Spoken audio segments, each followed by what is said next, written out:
A second question, if I could.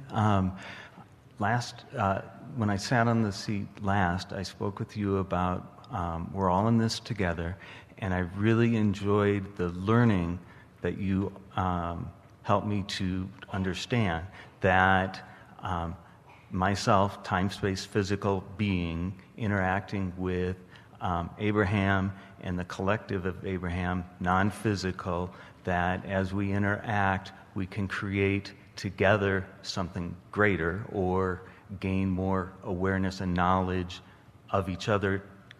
We have to realize we've been in it with you from the beginning. Right. In other words, there isn't anything that you have come to the conclusion that you want that we weren't there every step of the way as you were coming to those decisions and conclusions.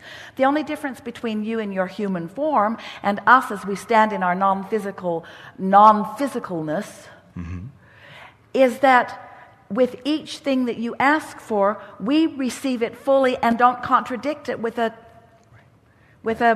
belief that does not allow it to sustain. In other words, we're cleaning up the vibration as we receive it. And you all let momentum get going pretty good before you try. Can you feel the difference in that? Yeah. That's why if you meditate and you feel good and you move out into the day and you start not feeling so good, you're more likely to change your focus of attention in order to maintain your feeling good. Have we convinced you? Do you believe this at all? Do you believe that feeling good is an advantage? Yes. Yes. So do you feel good for the advantage it brings you? This is a trick question. Be careful. Or do you feel good because it feels good to feel good?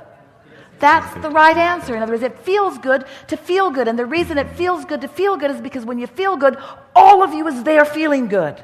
You're not keeping any of you out. You're not blocking yourself from the clarity and the well-being and the stamina and all of the stuff that source energy is. The energy that creates worlds is flowing to you and through you. And when you feel emotionally good, you're allowing it, you see. We think that's a big deal. We think feeling good should be such a dominant intention that if somebody comes to you complaining, you just say to them, hey, I love you. Goodbye. Yeah. I want to feel good, and I can't feel good. And isn't it interesting how they seem to demand your attention? Hey, you listening to me? Not really. Not really. I got my headphones on, a neck pillow around my neck. I want you to hear what I'm saying. I know, I just don't want to hear it. I don't want to hear it. And we know you feel that you will be socially unacceptable. It's sort of what we were talking about a little bit ago, because people have things that they need. The world around you needs you to perform certain conditions in order for them to feel good. How's that working out for you? That's really the thing that you have to ask yourself. If you are not selfish enough and you are self-oriented, if you're not selfish enough to align with the total self that is you, you've got nothing to give. You came for joyous expansion, you see. Yeah. So you're going to have to train those around you a little bit to understand who you know yourself to be. That you are pure positive energy and you like it that way. And you are a lover of unconditional love and you like it that way. And it won't be long before you will have trained yourself into this frequency that then you can move among any conditions and not lose your balance. We're not trying to get you to make everybody go away and go live in a hole and hide yourself in a corner away for 11 days from everything else. We're not trying to get you to do that. What we really want you to do is to find your balance and then get out there with a vibration that is so well practiced that it doesn't matter what comes your way, your alignment with source energy is dominant. You know, that's what's going on your planet. You freak each other out unnecessarily.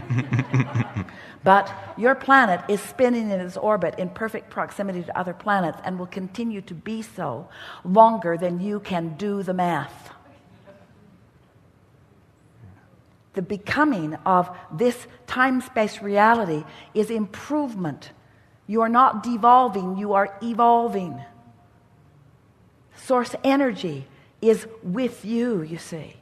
Now you can find nitpicking things and use them as your reason to deprive yourself of your share of this alignment that's right there flowing to you and through you. But enough of you cannot get pinched off from it to have any effect on the well-being that is dominant. You can only deprive yourself of it. You will never deprive the whole. Isn't that good to know? Yes. Yeah. Yes. Yes.